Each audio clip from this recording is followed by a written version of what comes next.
pecado, ¿no? De los cuales somos los primeros, ¿no? Así que bueno, hermanos, vamos a darle gracias a Dios. Voy a anotar acá la hora. Vamos a pedirle al Señor que nos ayude en este tiempo, que vamos a ser instruidos por la palabra. Voy a estar enseñando hoy el Salmo 32 y dentro de 8 días voy a comenzar una serie de 4 sermones más o menos, o 5, acerca del Día del Señor, ¿no? ¿Qué es el domingo para los cristianos? ¿Qué habla la Biblia del domingo como un mandato? ¿Cómo debemos realmente guardarlo para honrar al Señor? Y cómo también posiblemente, muy posiblemente, debamos ser llevados al arrepentimiento si lo estamos haciendo mal. Amén. Así que, bueno, vamos a ir al Salmo 32. Quiero que primero pues lo leamos. Dice: cuán bienaventurado es aquel cuya transgresión es perdonada, cuyo pecado es cubierto. Cuán bienaventurado es el hombre a quien el Señor no culpa de iniquidad, en cuyo espíritu no hay engaño. Mientras callé mi pecado, mi cuerpo se consumió con mi gemir durante todo el día, porque de día y de noche tu mano pesaba sobre mí. Mi vitalidad se desvanecía con el calor del verano. Te manifesté mi pecado y y no encubrí mi iniquidad. Dije: confesaré mis transgresiones al Señor, y tú perdonaste la culpa de mi pecado. Por eso, que todo santo ore a ti en el tiempo en que pueda ser hallado. Ciertamente, en la inundación de muchas aguas no llegarán estas a él. Tú eres mi escondedero, de la angustia me preservarás, con cánticos de liberación me rodearás. Yo te haré saber y te enseñaré el camino en que debes andar. Te aconsejaré con mis ojos puestos en ti. No seas como el caballo o como el mulo, que no tienen entendimiento, cuyos arreos incluyen brida y freno para sujetarlos, porque si no, no se acercan a ti. Muchos son los dolores del impío, pero al que confía en el Señor, la misericordia lo rodeará. Alégrense en el Señor y regocíjense justos. Den voces de júbilo todos ustedes, los rectos de corazón.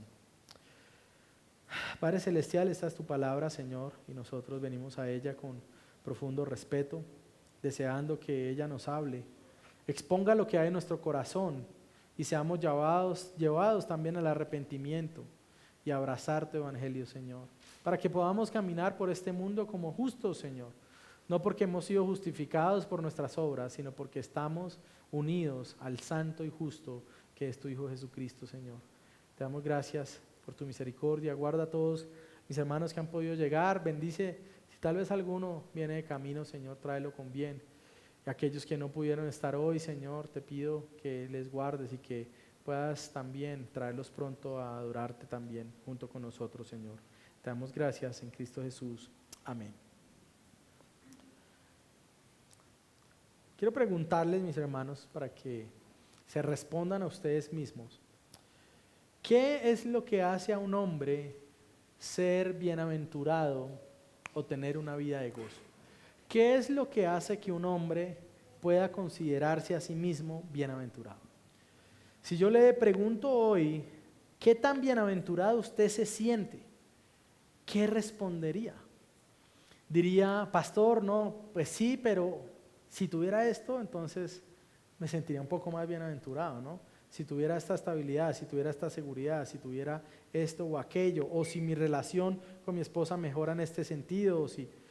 ¿Qué es lo que hace que nosotros nos concibamos o nos veamos a nosotros mismos como bienaventurados?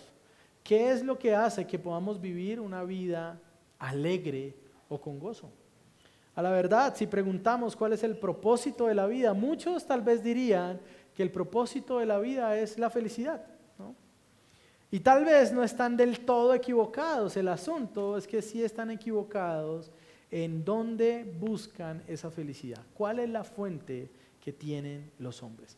Ahora, si habláramos de bienaventuranza, entonces de sentirse gozoso, de sentirse pleno en la vida, seguramente le preguntaríamos a alguien, no sé, como Elon Musk o como algunos de los magnates de hoy, ¿qué se siente eso, no? Le preguntaríamos a un hombre que tiene poder, a un hombre que es respetado, que es admirado, a un hombre que tal vez tiene la vida que nosotros queremos tener, o que tiene el reconocimiento que tal vez nosotros, aunque no lo reconozcamos, tal vez quisiéramos tener, ¿no? Tal vez alguien que fuera un rey podría respondernos, ¿no? Tal vez alguien que tenga todo el poder, todo el dinero, todo lo que los hombres quieren tener, podría hablar con autoridad. Esto es ser bienaventurado. Esto significa levantarse en la mañana y decir, no hay nadie que tenga una mejor vida que yo, ¿no? David, como rey, está en ese tipo de posición. Como un hombre que ha recibido uno de los mayores ejércitos de su tiempo, como un hombre que sabe qué es contar con tesoros como oro, plata, piedras preciosas, etcétera, etcétera. David, como un hombre que sabe qué es tener un ejército a su disposición, qué es tener un reino donde sea temido, donde sea respetado, donde sea admirado, ¿no? Definitivamente, tal vez David pasaba por su reino y todos dirían, uy, seguidor de David, ¿no? Follow, ¿no? Y tal vez sería influyente, poderoso, alguien a quien todos quisieran seguir, ¿no?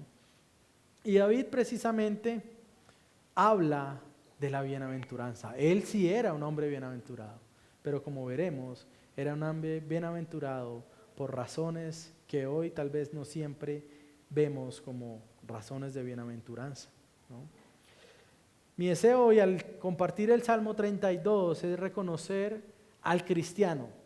Es decir, que si usted es cristiano, mi deseo hoy es que usted reconozca que usted es el hombre más bienaventurado sobre la tierra si ha recibido el perdón del Señor y si ha sido guiado por Él, reconociendo que siempre está rodeado por la misericordia de Dios. Y para esto quiero hablar de 3 asuntos de la bienaventuranza que habla este salmo. En primer lugar, ¿cuál es la definición? ¿Cuál es la definición de la mayor bienaventuranza del hombre? Versos 1 y 2. En segundo lugar, ¿cuál es el recorrido del hombre que llega a ser bienaventurado? Es decir, ¿qué senda atraviesa el hombre para llegar a considerarse como David el hombre más bienaventurado de todos? Y en tercer lugar, lo bienaventurado que es tener la guía y la misericordia de Dios. Versículo 1 y 2. Cuán bienaventurado es aquel cuya transgresión es perdonada, cuyo pecado es cubierto. Cuán bienaventurado es el hombre a quien el Señor no culpa de iniquidad, en cuyo espíritu no hay engaño. Ahora, lo primero que dice David al afirmar esta bienaventuranza es decir que procede de aquel cuya transgresión ha sido perdonada, ¿no? Así que lo primero que notamos de David es que él se ve a sí mismo como necesitado de ser perdonado. Se ve a sí mismo como un gran pecador. No hay razón alguna para ver el perdón como gran bendición si uno primero no se ve a sí mismo como un gran necesitado del perdón. Ahora, la Biblia, ¿qué nos enseña, hermanos? La Biblia nos dice, Romanos capítulo 3, por cuanto todos han pecado, o Romanos 2, y están destituidos de la gloria de Dios. De hecho, cuando usted comienza a leer la Biblia, parece que todo va muy bien, ¿no? En los 2 primeros capítulos, el Señor crea las estrellas, las lumbreras, divide las aguas, crea los seres vivientes, ¿no? Crea al hombre, sopla de su espíritu, lo hace a imagen y semejanza. Adán ve venir a Eva y dice, oye, hueso de mis huesos, carne de mi carne, será llamada varona porque del varón fue tomada, ¿no? Pero inmediatamente después vemos a Dios dando un mandato. De todo el árbol podrán comer, a excepción del árbol de la ciencia del bien y del mal, porque el día que de él comieran, ciertamente morirán. Y vemos entonces a Adán no diciendo, wow, qué bueno ha sido Dios, me ha dado todo y me ha puesto por gobernador sobre todas las criaturas de la tierra, ¿no? Sino que lo primero que vemos en Adán y Eva es su rebelión en contra del mandato. Ahora usted pudiera decir, bueno, pero Dios, ¿por qué fue tan exagerado, pastor? ¿Por qué por comerse un fruto desató todo esto? ¿no? Lo primero que podemos decir realmente es por qué Dios no los destruyó inmediatamente después de pecar, ¿no? A veces la gente se pregunta por qué Dios fue tan severo, ¿no? Y Sproul decía algo cuando una vez que le preguntaron esto y decía, ¿qué pasa con ustedes? ¿No? ¿Por qué no preguntan más bien cómo Dios fue tan misericordioso y dio la promesa de salvación?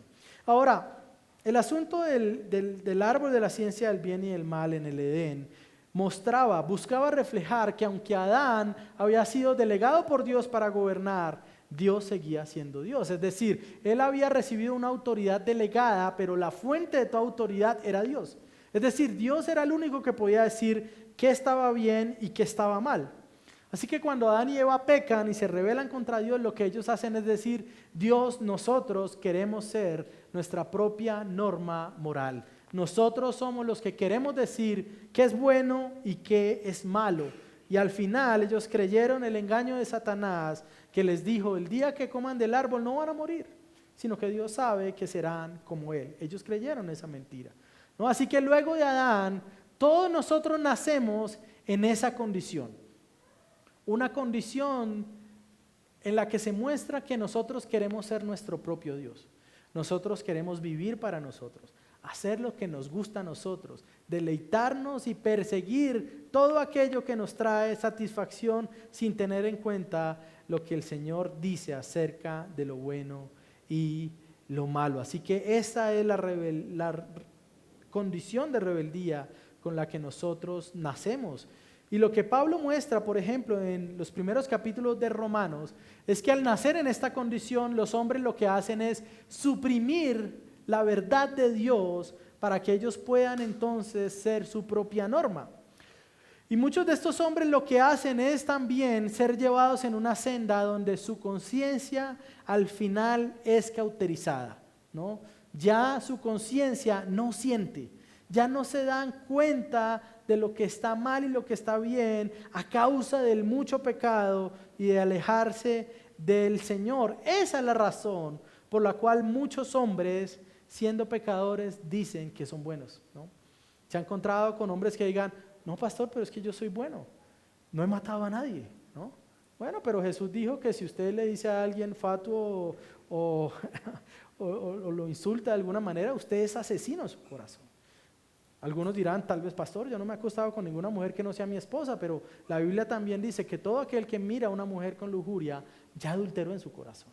Entonces, cuando vemos la ley del Señor, nos empezamos a dar cuenta que realmente no somos tan buenos como pensamos y que realmente, al igual que David, debemos vernos como hombres necesitados del perdón de Dios.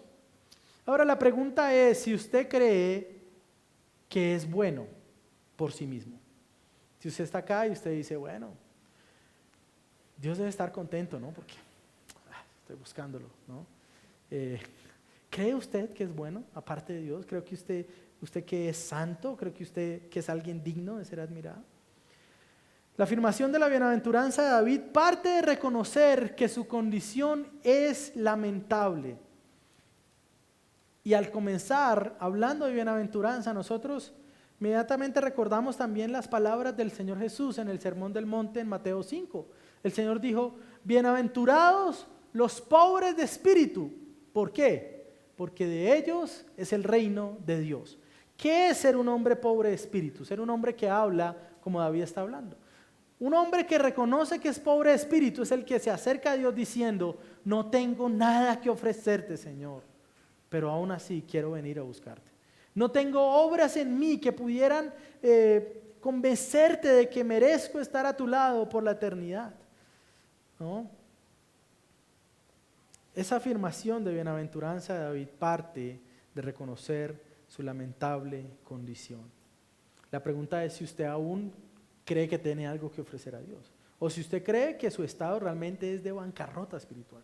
La Biblia no dice que somos hombres buenos que hacemos cosas malas, dice que somos hombres pecadores que de vez en cuando hacemos cosas buenas, ¿no? A no ser de que el Señor nos rescate, cambie nuestro corazón y nos dé motivación para honrarlo y desear obedecerlo. Ahora, reconocemos que no tenemos nada que ofrecerle a Dios. David describe esa lamentable condición, usa 3 diferentes palabras en el Salmo para referirse a la condición propia de él, en la que vemos a los hombres también. La primera palabra que usa es referirse a sí mismo como un transgresor. Bienaventurado aquel cuya transgresión es perdonada. Esta palabra significa haber hecho lo que está prohibido. Así que nuestra condición es la de hombres que han hecho lo que estaba prohibido.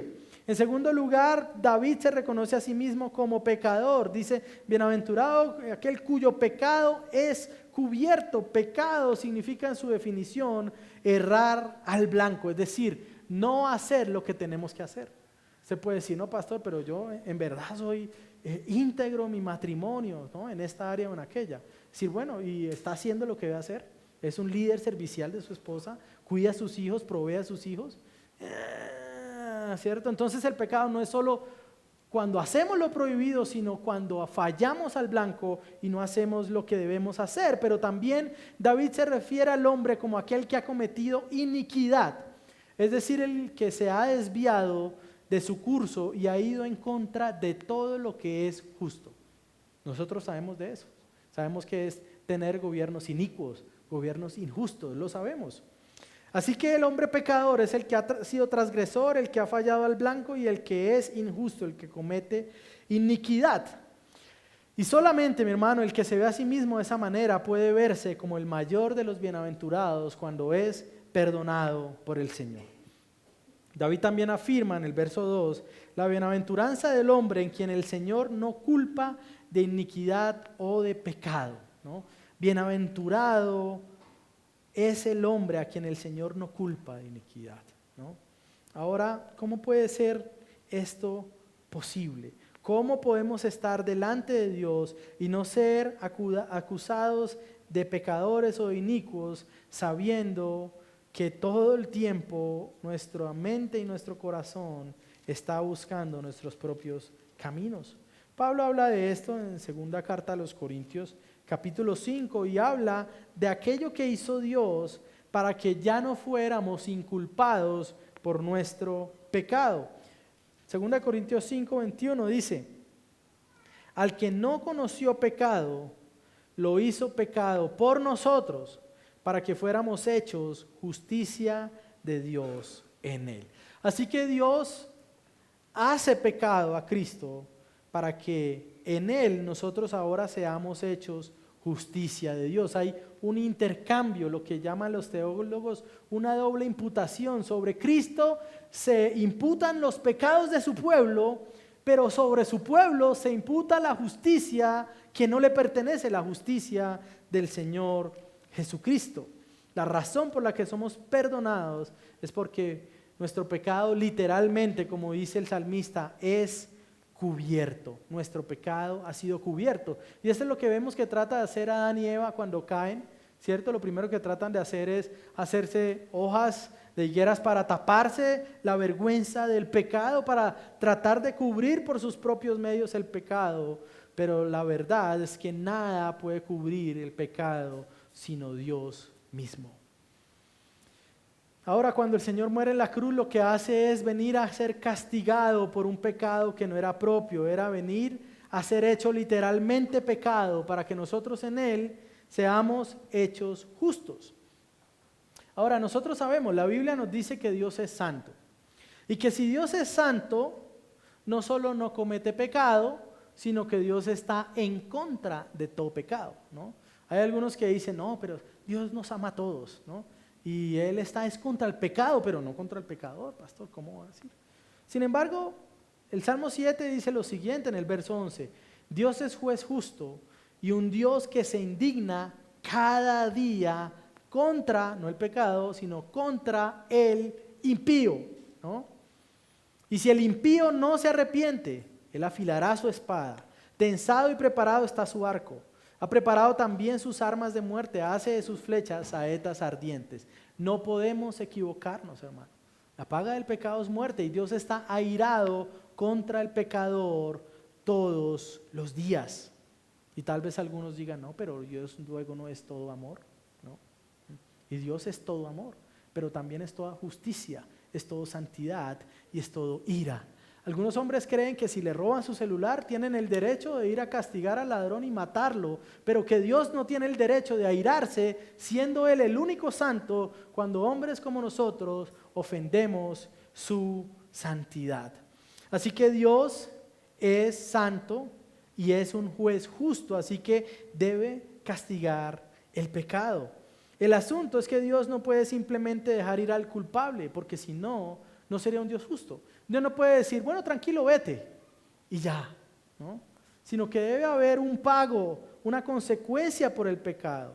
Y cuando no la asume el transgresor, debe ser porque alguien más la toma en su lugar. La Biblia, como hemos dicho, enseña que la paga del pecado es muerte. Así que si Dios es santo e injusto, para perdonar debe haber castigo por el pecado, ¿no? El asunto es que nadie podría morir por otro hombre para recibir ese castigo. Si yo digo, yo quiero morir por Will, me cae tan bien, yo voy a sacrificarme por él, mi sacrificio no valdría de nada porque yo estaría muriendo por mi propio pecado. Yo también soy pecador, así que era necesario que alguien sin pecado, inocente, se ofreciera para que nosotros sí pudiéramos ser salvados. Es por eso que es Dios mismo, por medio de la segunda persona de la Trinidad de Cristo, el que debe venir a salvar al pueblo que es pecador, ¿no? Y al confesar el pecado, como vamos a ver en la sección siguiente, el hombre lo que hace es reconocer que no puede salvarse a sí mismo.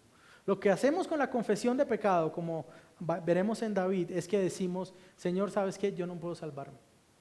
Yo he pecado en esto y te necesito a ti para ser salvado. Es una confesión que también se arroja a los brazos de Cristo. No es solamente decir, yo sé que he pecado, sino decir, yo sé que he pecado, pero también corro a aquel que puede salvarme. Ahora nosotros vemos, por ejemplo, en el sistema del Antiguo Testamento, de los sistemas ceremoniales, nosotros vemos que una vez al año el sacerdote, ¿cierto?, israelita, traía 2 corderos en el día de la expiación o el día del Yom Kippur. Sobre ellos se declaraban los pecados del pueblo, ¿no? Se ponía las manos sobre la cabeza de uno de los corderos, se declaraba los pecados del pueblo, ese cordero era degollado y la sangre era puesta sobre el propiciatorio para aplacar la ira de Dios. El otro cordero, en señal de que Dios había perdonado al pueblo, era dejado libre en el desierto, de manera que uno pagó el precio por el pecado, o sea, recibió el castigo de la muerte, y el otro era dejado libre, manifestando que Dios había recibido el sacrificio. Ahora, el cordero en sí mismo, el animal, no podía salvar a nadie, pero era una señal, una muestra de que vendría un sacrificio que sí sería suficiente para eso. Así que lo que hacen los sistemas de sacrificio del Antiguo Testamento era simplemente ser como una maqueta a escala de lo que sí vendría a pasar. El templo terrenal sería una escala del templo celestial donde Cristo entraría a dejar su sangre. Así que Cristo viene como el Cordero de Dios. Por un lado recibe el pecado y muere para que su sangre, una vez y para siempre, aplaque la ira del Señor en contra del pecado de su pueblo. Pero por otro lado, Cristo también tipifica al Cordero que sería dejado libre. 3 días después de su muerte, Cristo será resucitado, mostrando que Dios, al igual que ese cordero dejó en el desierto, en la resurrección de Cristo muestra, yo he aceptado el sacrificio, yo he salvado a este pueblo. Mis hermanos, solo el hombre que puede venir a Dios y abrazar a Cristo como Salvador puede encontrar la bienaventuranza de la que habla David. Si usted ha entrado por esa puerta hoy y usted no tiene certeza de que ha sido salvado por Dios, si usted cree que Dios todavía está airado en contra suya por su pecado, y si usted aún no se ha arrepentido y ha buscado a Cristo, usted no puede abrazar esta bienaventuranza, no puede decir que es el hombre más bienaventurado del mundo. Pero si usted entra por esa puerta, escucha este mensaje y dice, yo he pecado contra Dios, he vivido una vida en contra del Salvador, viene y se arrepiente, confiesa sus pecados ante Dios y abraza a Cristo por la fe, entonces yo quiero decirle que usted hoy se puede convertir en el hombre más bienaventurado del mundo. Ahora, David habla de la bienaventuranza siendo un hombre poderoso y adinerado, pero no veía su posición terrenal como la fuente de su bienaventuranza. David no dice, bienaventurado aquel que tiene un palacio como yo. Bienaventurado aquel que tiene oro de Ofir. Bienaventurado aquel que tiene los cedros del Líbano. Bienaventurado aquel que tiene un ejército poderoso que lo defienda. Bienaventurado aquel que tiene todo un pueblo que le teme, lo respeta y lo admira. No. David dice, bienaventurado aquel hombre cuyo pecado ha sido perdonado. La pregunta hoy es, ¿cuál es la mayor razón que usted puede tener para creer que eres bienaventurado? ¿Cuál es la razón por la cual usted podría decir, pastor, yo soy el hombre más bienaventurado del mundo? Tengo estrechez, tal vez tengo dificultades, lucho con algunas cosas, pero estoy en Cristo y puedo verme a mí mismo como el hombre más bienaventurado del mundo. Algunos hombres piensan hoy que son bendecidos y afortunados si tienen autos de lujo, ¿no? Los últimos rines.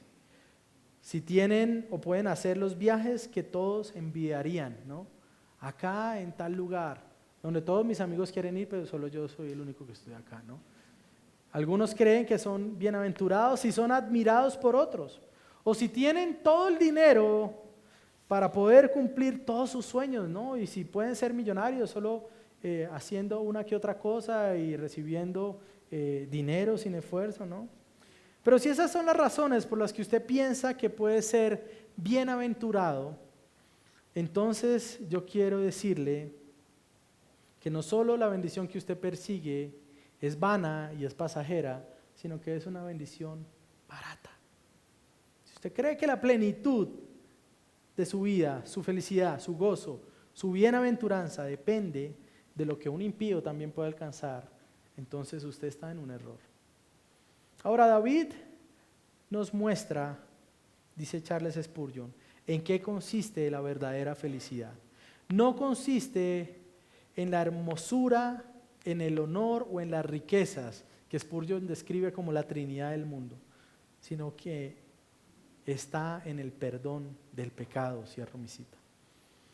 Hermanos, el hombre que puede verse reflejado en las palabras de David puede decir, yo también soy el hombre más bienaventurado del mundo.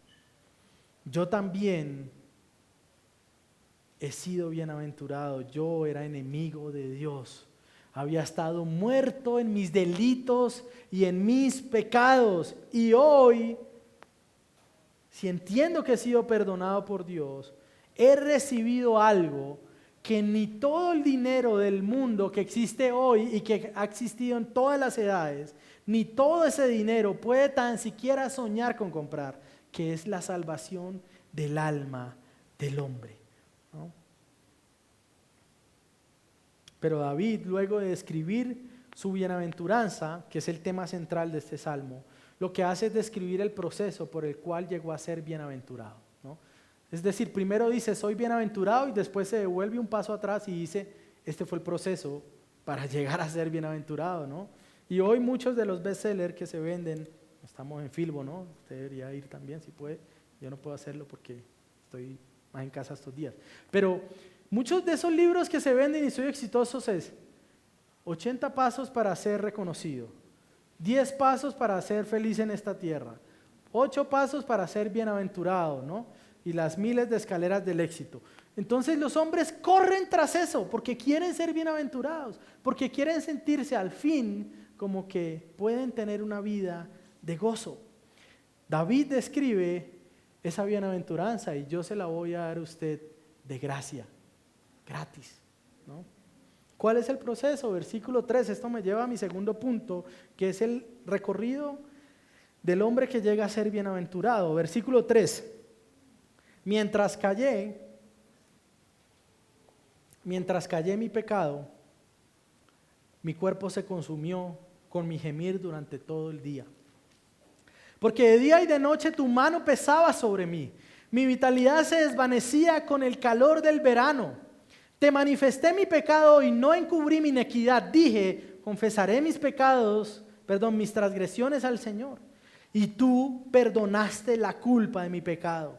Por eso, que todo santo ore a ti en el tiempo en que pueda ser hallado. Ciertamente en la inundación de muchas aguas no llegarán estas a él. Tú eres mi escondedero de la angustia, me preservarás, con cánticos de liberación me rodearás. Lo que escribe ahora el salmista es lo que sucede antes de recibir el perdón del Señor. En primer lugar, él describe en el verso 3 y 4 lo que he llamado la aflicción del periodo de silencio. La aflicción del periodo de silencio. Ahora nosotros vemos un claro periodo de la vida de David en que pudo atravesar todo lo que nos describe acá, y fue lo que leímos al principio, segunda de Samuel capítulo 11. David había hecho estos tremendos pecados, uno más grave que el otro, iba descendiendo en una espiral de pecado.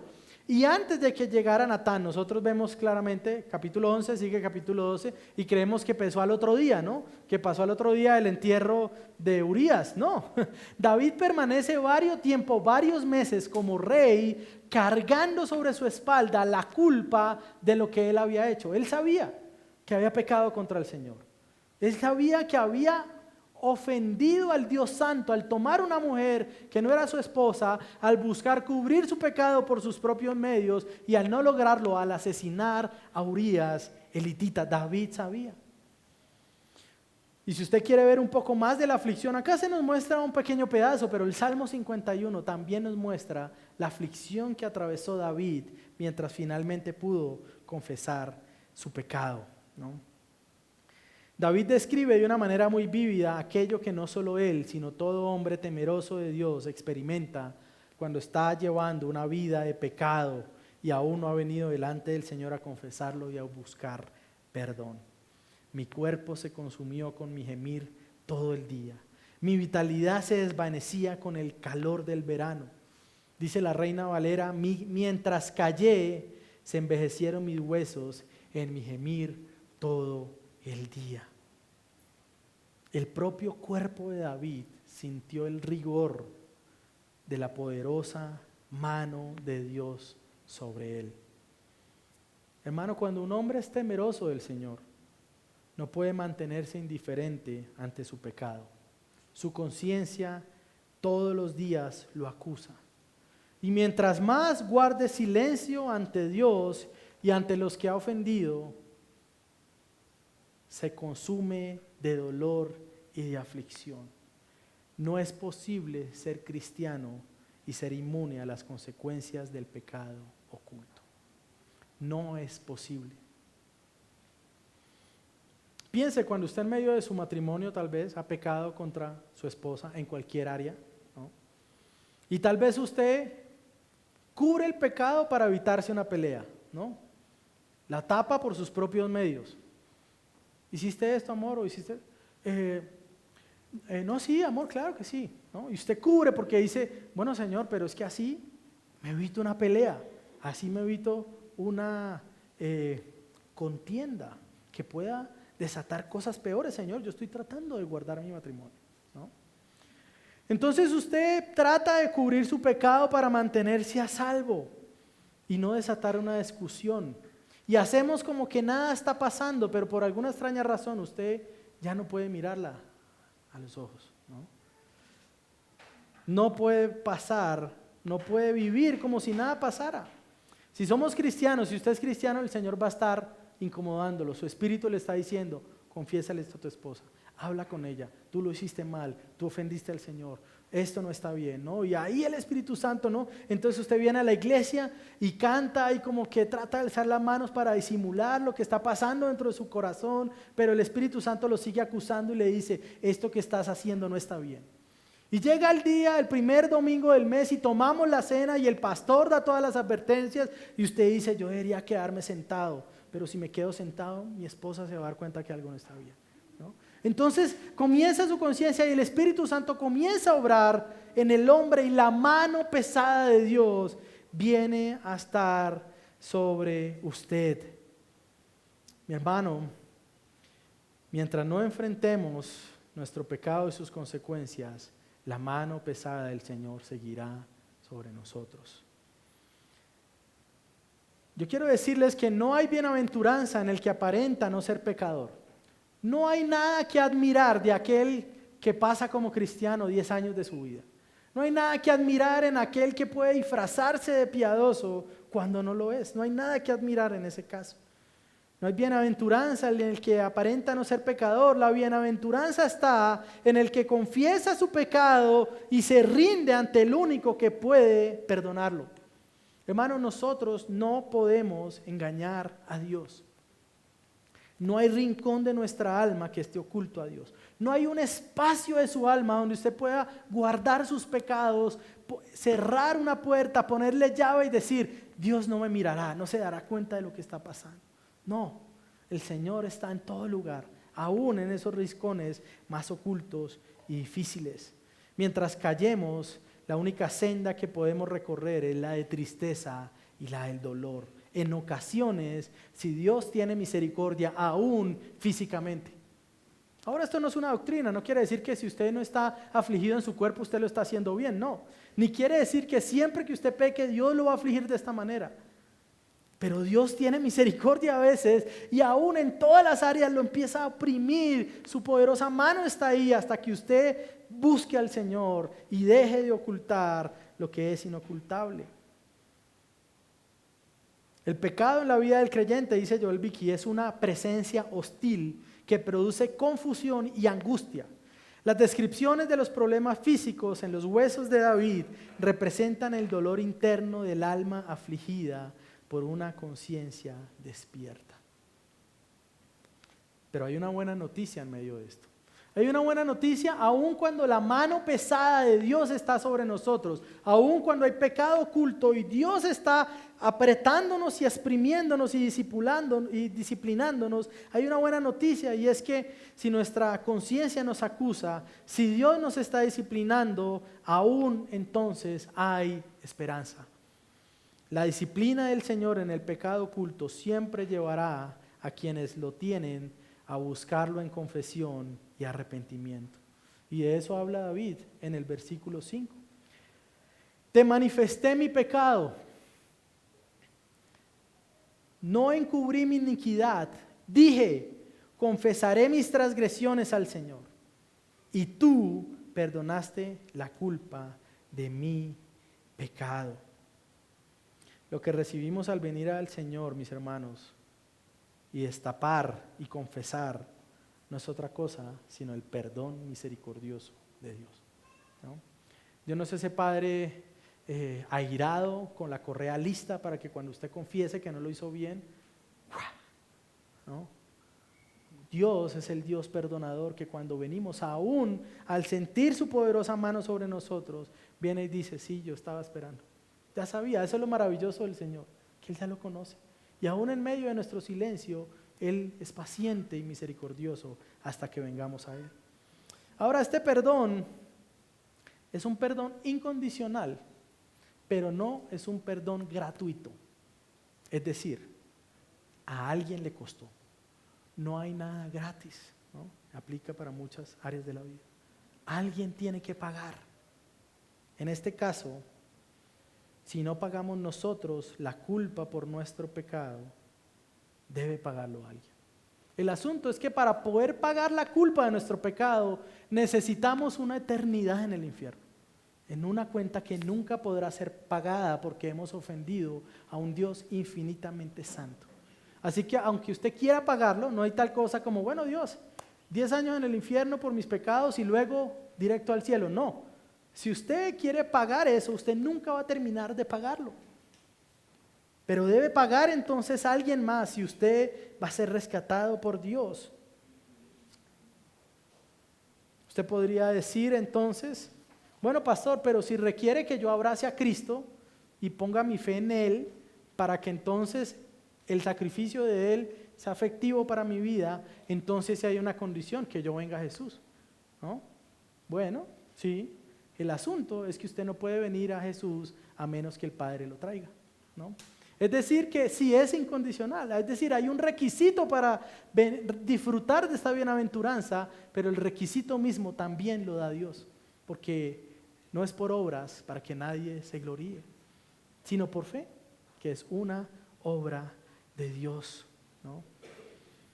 Dios mismo nos da el requisito para ser perdonados. Pablo habla de esto en Romanos capítulo 4 para que pueda evidenciar que no es una buena idea del pastor, ¿no? Romanos capítulo 4, Pablo habla acerca de esto, citando también el Salmo 32, para mostrar que ese perdón no se desprende del cumplimiento de las obras de la ley. Romanos capítulo 4, versículo 4.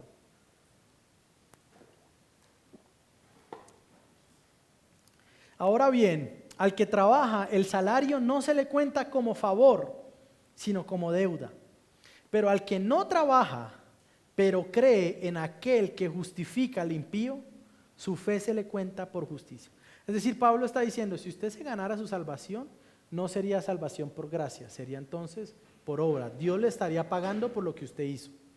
Pero no se trata de eso, porque dice, al que no trabaja, o sea, al que sabe que no puede hacer nada, al que sabe que está en bancarrota espiritual, pero cree en el que justifica al impío, su fe se le cuenta por justicia, ¿no? Como también David habla de la bendición que viene sobre el hombre a quien Dios atribuye justicia aparte de las obras. Es decir, David se le atribuyó justicia. ¿Cuáles eran sus obras? Adulterio, asesinato, mentira.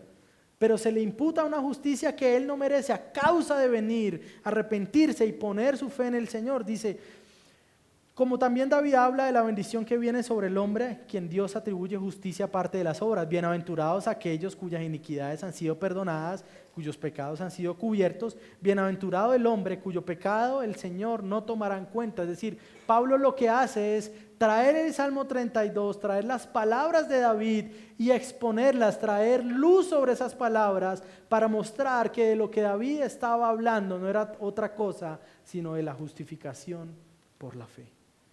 Amén. Bendito el Señor. Yo quiero decir, hermano, a usted que me acompaña hoy, si usted ha pecado y usted ha mantenido su pecado en oculto y está viviendo algo como lo que describe David, hoy es día para romper el silencio y para venir al Señor. Si hoy usted nos acompaña por primera vez o segunda o tercera, o si nunca ha escuchado el Evangelio, hoy es día de venir a Cristo, confesar sus pecados, y yo puedo asegurarle que si usted es llevado a eso, usted encontrará libertad de sus cargas y hoy saldrá de este lugar diciendo, soy el hombre más bienaventurado del mundo. Es una locura vivir sin confesar el pecado. Joel Vicky, nuevamente quiero citarlo, dice sobre esto: es una locura vivir sin confesar, pues la demora solo causa miseria en el corazón del verdadero cristiano y pone en peligro al no creyente de recibir angustia sin fin. No tiene sentido intentar cubrir nuestros pecados ante un Dios omnisciente. Sin embargo, cuando dejamos de poner excusas y confesamos abiertamente nuestra culpa delante de Dios, descubrimos la bendición de su perdón. Cierro mi cita. David continúa y hace una invitación en su salmo, y es: ven al Señor mientras pueda ser hallado. Versículo 6. Por eso, que todo santo ore a ti en tiempo que puedas ser hallado. Y esa es la invitación también hoy. Venga a Dios mientras usted pueda encontrar a Dios, ¿no? Muchos pueden escuchar este mensaje y pueden pensar, bueno, entonces puedo pecar un par de años más. Si yo vengo a Dios de esta manera como dice el pastor y Él está dispuesto a perdonarme, puedo mantenerme un tiempito más, puedo seguir viviendo solo para mí, ¿cierto? Disfrutar un poco más de lo bueno que pueda saber el pecado por ese tiempo y después venir al Señor, ¿no?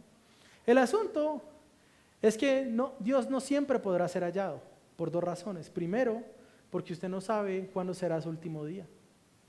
Y segundo, porque el arrepentimiento es un don de Dios. Usted no puede planificar pecar y planificar arrepentirse, porque lo primero usted tiene el poder para hacerlo, pero lo segundo es misericordia de Dios. Así que usted decide, búsquelo mientras pueda ser hallado. Tal vez algunos digan, bueno, yo conozco al Señor, sé que volveré algún día, pero aún no. Su pensamiento es ese. Quiero recordarle, no solo que David habla de esto, Isaías también lo dice en Isaías 55. Él dice que debemos buscar al Señor también mientras pueda ser hallado. Dice, buscar al Señor mientras pueda ser hallado, llamarle en tanto que está cerca. Tenemos que buscar al Señor mientras Él puede ser encontrado. Pero luego de esta advertencia de venir al Señor mientras pueda ser hallado, el salmista describe nuevamente otro resultado, otra bienaventuranza de conocer al Señor. Versículo 6b, ciertamente en la inundación de muchas aguas no llegarán estas a Él. ¿Ha estado usted en una inundación? ¿Sabe usted qué es? Que el agua empiece a entrar sobre su casa y usted empiece a ver en peligro sus enseres y todas las o su vida, ¿no? Nosotros hace 3 años vivimos eso con el pastor Edgar y con mi esposa, decir, no sabemos cuándo vamos a poder llegar a nuestra ciudad porque todo está inundado, ¿no? Es terrible esa sensación. Pero el salmista dice que aquel que ha sido perdonado por Dios puede tener la certeza de que la inundación de muchas aguas no llegará a él. Dice verso 7, tú eres mi escondedero, de la angustia me preservarás, con cánticos de liberación me rodearás. Aquel que ha sido perdonado por Dios puede verlo como su escondedero o como su refugio. Nadie que esté enemistado con el Señor puede acudir a Él en la angustia con certeza de recibir su ayuda. Solo el hombre perdonado puede ver a Dios como refugio y fortaleza. Ahora hay hombres que a la verdad buscan a Dios para tener algunos beneficios, ¿no? Y quieren ver a Dios como fuente de algunas bendiciones, y a la verdad Dios es galardonador de los que le buscan, ¿no? Pero al mismo tiempo esos hombres que a veces buscan a Dios por las bendiciones rechazan a Dios como Salvador y como perdonador. Dice Diosito, ay, dame esto, Señor, dame aquello, Señor. Pero ir a la iglesia, no, Señor, eso ya es demasiado legalista, ¿no? Ya es demasiado religioso, ¿no? Arrepentirme de mis pecados, no, pues tú sabes, ¿no? Tú conoces todo, entonces no. Hermano, no es posible engañar a Dios. El que lo busca como benefactor debe haberlo buscado primero como perdonador y debe haberlo aceptado primero como salvador. El asunto es que cuando usted busca primero a Dios como perdonador y como salvador, usted se da cuenta que nada de lo que usted pueda desear en la tierra es suficiente porque usted ya lo tiene todo al ser perdonado por Dios. Entonces, si usted tiene una mala intención y usted estaba enfermo y ahí sí busca a Dios, usted dice, si lo encuentra, usted dice, Señor, y si quieres dejar la enfermedad, solo ayúdame a resistirla. Es más, y si la enfermedad se agrava y muero, ahora sé que voy a estar contigo. Y voy a ser el hombre más bienaventurado aún por toda la eternidad. Hermano, si usted pertenece a Cristo, si ha venido en arrepentimiento y fe al Señor, yo no puedo prometerle bienestar como el que buscan los impíos. Pero lo que sí puedo prometerle es que va a ser el mayor bienaventurado en esta tierra. Y que su bienaventuranza no va a depender de nada en este mundo. El Señor lo preservará en el día de la angustia. Rodeará su vida ya no con cánticos de tristeza o muerte, sino con cánticos de liberación. Eso es parte de lo que hacemos cada domingo.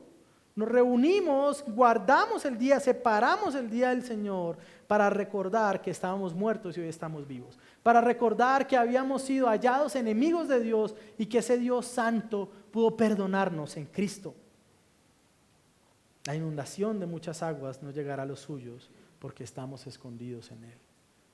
Así que entonces, hermanos, este salmo, David define la mayor bienaventuranza del hombre, nos muestra cuál es el camino que recorre el hombre para ser bienaventurado, pero también nos muestra una bendición más, que es vivir bajo la guía y la misericordia del Señor.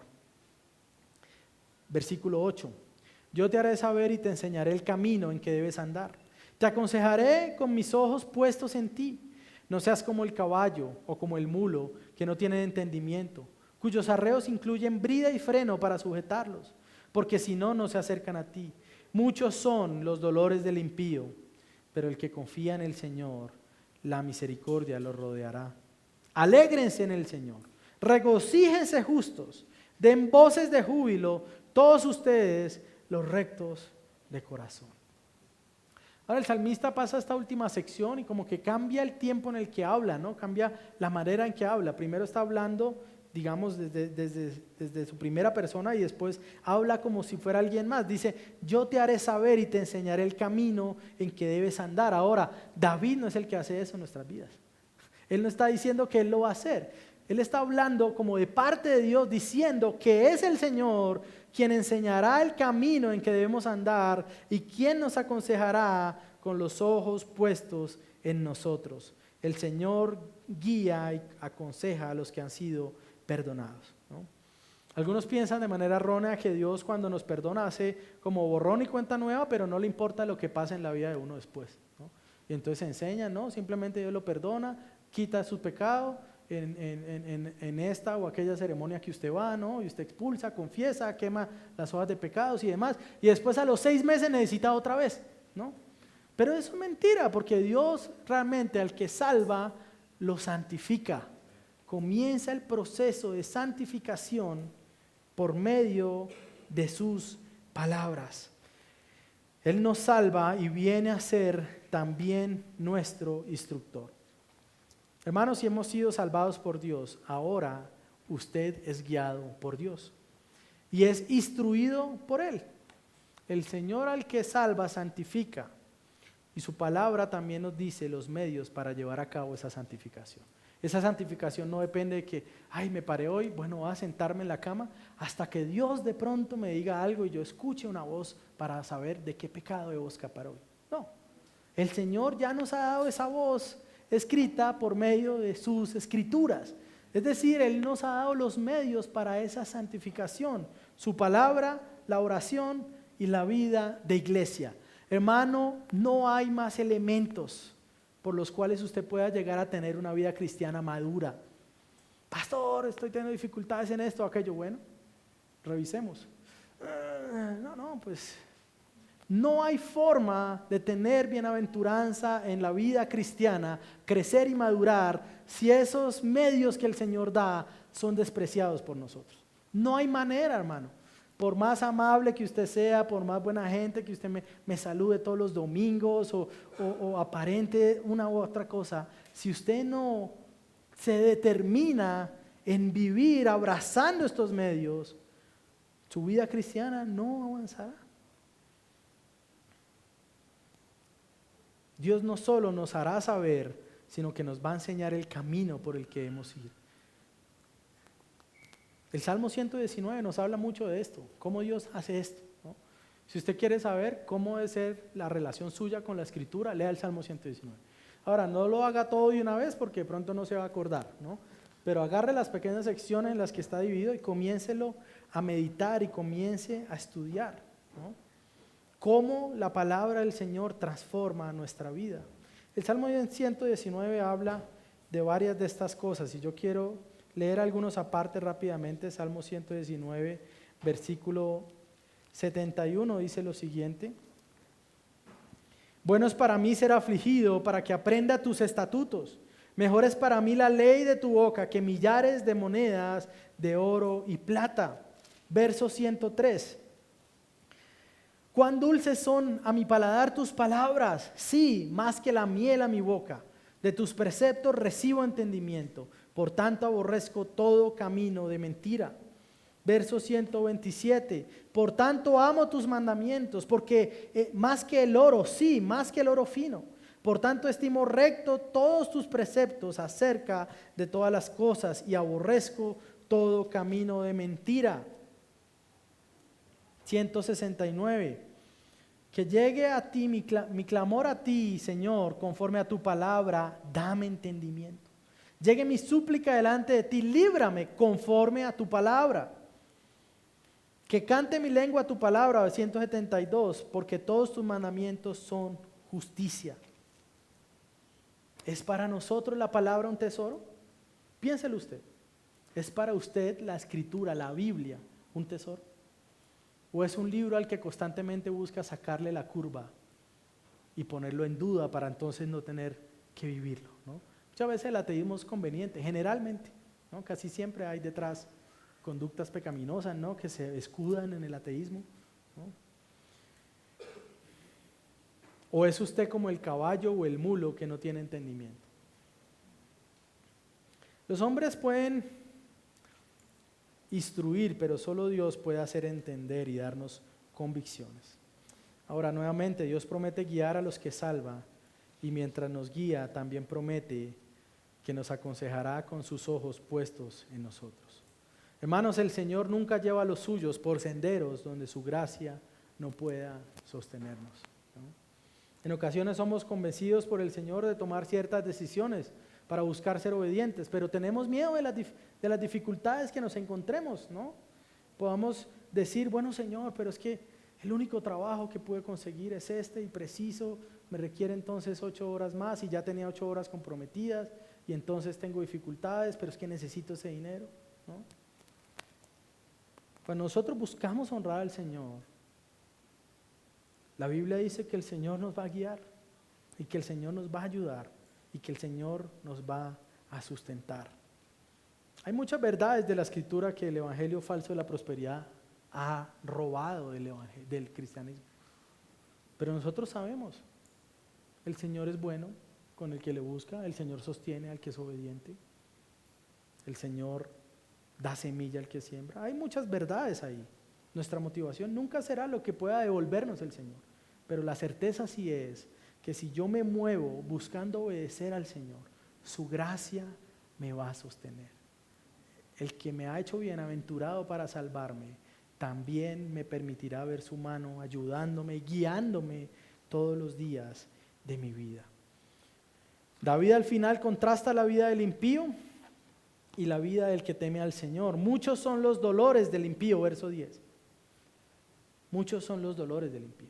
Si usted no ha abrazado a Cristo, por más de que las cosas parezcan buenas todo el tiempo, al final habrá dolor. Y ojalá sea en esta tierra para que usted sea encaminado a buscar al Señor. Pero el que confía en el Señor, la misericordia lo rodeará. Alégrense en el Señor, regocíjense los justos, den voces de júbilo todos ustedes, los rectos de corazón. La vida del impío es una vida de dolor, aunque se disfrace como una vida de satisfacción. ¿O no es acaso lamentable, hermano, tener que buscar en el alcohol o en las drogas escapar a nuestra vida? ¿No es acaso doloroso llevar una vida dominada por la rabia, por la ira, al tener inconformidad por la vida que estamos viviendo? ¿No es miserable tener que buscar en la aceptación de otros hombres pecadores el gozo pasajero que define nuestra identidad? Yo a veces no entiendo por qué las figuras influyentes hoy son influyentes, ¿no? Pero lo que sí hago es de vez en cuando orar. Sí, Señor, ten misericordia de este hombre. Todo el tiempo está tratando de hacer esto, lo otro, llamando la atención, comiendo esto y grabándose y haciendo lo otro, para que otros hombres digan, wow, qué chévere, qué bueno eres, y le dé su like y entonces pueda tener algo de pan para comer. Aunque muchos dicen que son ultramillonarios, ¿no? Pero qué tristeza tener que todo el tiempo estar tratando de agradar a otros hombres para alcanzar lo que no puedo alcanzar de esa manera, ¿no? Y lo triste es que muchos desean ser ese tipo de hombre. Pero nosotros, si somos creyentes, si hemos sido bienaventurados al recibir el perdón, hermanos, yo quiero decirle, usted ha sido librado de esas presiones de este mundo. Nada de eso nos define ahora.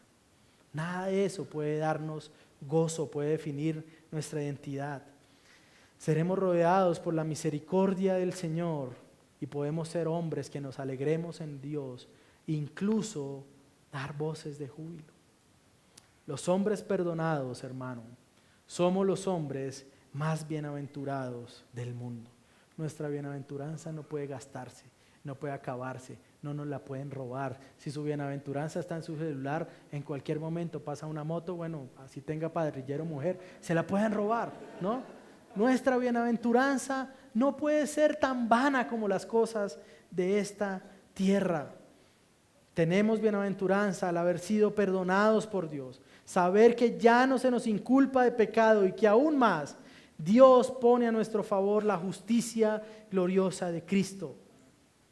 Nuestra bienaventuranza descansa en un Dios pronto para perdonar, en un libertador que nos guía por esta tierra mientras sus ojos están sobre nosotros y somos protegidos en el Señor, que es nuestra fortaleza. ¿No tenemos acaso razones para alegrarnos? ¿No tenemos acaso razones para gozarnos en el Señor? ¿No es verdad que los justos debemos dar voces de júbilo? Bendito sea nuestro Dios, bendito sea el Señor Jesucristo, quien ha perdonado nuestros pecados y quien nos ha traído de a una vida de libertad y gozo. Debemos darle gloria al Señor. Eso es lo que nos hace hermanos. Nos hace hermanos ser bienaventurados. Si usted es parte de esta iglesia, puede ver a los otros miembros decir: oye, eres el hombre más bienaventurado del mundo. Y compartimos juntos esa bienaventuranza. Aun cuando a veces tenga que vivirse en medio también de dificultad, pero esa dificultad no podrá destruirla.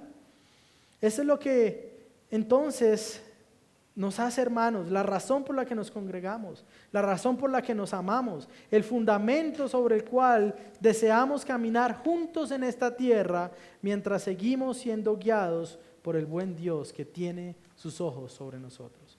Eso, mi hermano, es lo que nos hace a nosotros, la iglesia cristiana, verdad y gracia, ser una iglesia infinitamente bienaventurada. Tenemos que recordarlo. Hemos sido una iglesia bienaventurada desde el año 2010, que fue nuestra primera reunión precisamente en el mes de mayo, ¿no? Hemos sido bienaventurados desde ahí. Hemos sido bienaventurados si nos hemos reunido en parques, si nos hemos reunido en la sala de una casa cuando la iglesia cabía en la sala de una casa. Hemos sido bienaventurados cuando nos hemos reunido en lugares donde la lluvia entraba más adentro que afuera. Hemos sido bienaventurados en cualquier lugar donde estemos, porque nuestra bienaventuranza depende del Dios que tenemos. No es que ahora nos mudamos a un lugar más bonito, más grande y ahora somos más felices, no. Seguimos siendo igual de bienaventurados, solo que ahora lo estamos viviendo, lo vamos a vivir en un lugar distinto. Y gloria a Dios por eso. Y si en algún momento volvemos acá, gloria a Dios por eso también.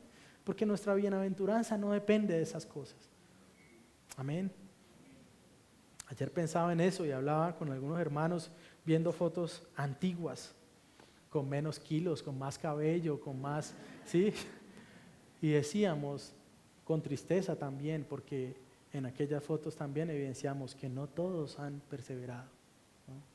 Y nos ha dolido en nuestro corazón cuando personas que hemos amado profundamente ya no disfrutan de esta bienaventuranza a causa de que vivir vidas egoístas apartadas del Señor. Pero hoy podemos decir, mis hermanos, en este último culto, en este lugar maravilloso donde el Señor nos permitió reunirnos en estos 7 años, hoy podemos seguir diciendo: Dios ha sido bueno, Él es bienaventurado, ¿no? Al llegar acá, muchos de ustedes no saben, pero cuando llegamos a este lugar, yo tomé la decisión de retirarme de mi trabajo como ingeniero, ¿no? En este lugar nos permitieron decir: díganos cuánto puede pagar por 2 horas los domingos, lo que pueda. Y dijimos: wow, ahora sí me va a poder retirar. Bendito Dios. Y el Señor ha sido bueno, ha sido misericordioso. Y seguimos siendo bienaventurados. Ahora compartimos esa bienaventuranza con más. Antes la compartíamos 15 o 20 personas. Ahora la compartimos mucho más. Y bendito el Señor, si siguen llegando personas para compartir esta bienaventuranza y convertirse en parte de esta familia. Y cuando tengamos más pastores y cuando podamos plantar más iglesias y cuando podamos seguir sirviendo al Señor en las misiones, lo que haremos es seguir mostrando la bienaventuranza de aquellos que han sido perdonados por el Señor. Bendito sea Él. Padre, gracias por tu misericordia, Señor. Gracias por este día maravilloso. Es tu día, Señor. Lo hemos separado para ti. Tú nos has pedido, Señor. Gloria a ti por este mandato de guardar tu día, Señor. Gracias por tu bondad, gracias por tu fidelidad, gracias por tu amor en medio de tu iglesia, Señor. Gracias por ayudarme en medio de mi debilidad, Señor, a poder guiar a este rebaño que son tus ovejas, Señor. Ayúdame, Padre, también a seguir formando otros hombres, Señor, que puedan, Señor, aceptar tu llamado, que puedan también negarse a sí mismos, que puedan también buscar el camino más excelente, Señor, y honrarte a ti con el servicio, Señor. Te ruego nos sigas ayudando. Y ahora que nos llevas a este nuevo lugar, ayúdanos a mantener clara la razón de nuestra bienaventuranza y que eso mantenga nuestro corazón humilde y sencillo delante de ti, Señor. Que todos los que servimos, Dios, recordemos que solo somos, Señor, siervos que hacen lo que deben hacer. ¿Qué mérito tendríamos, Señor? Ayúdanos a ser humildes, cercanos al pueblo, siempre parte del pueblo como lo somos hoy, Señor.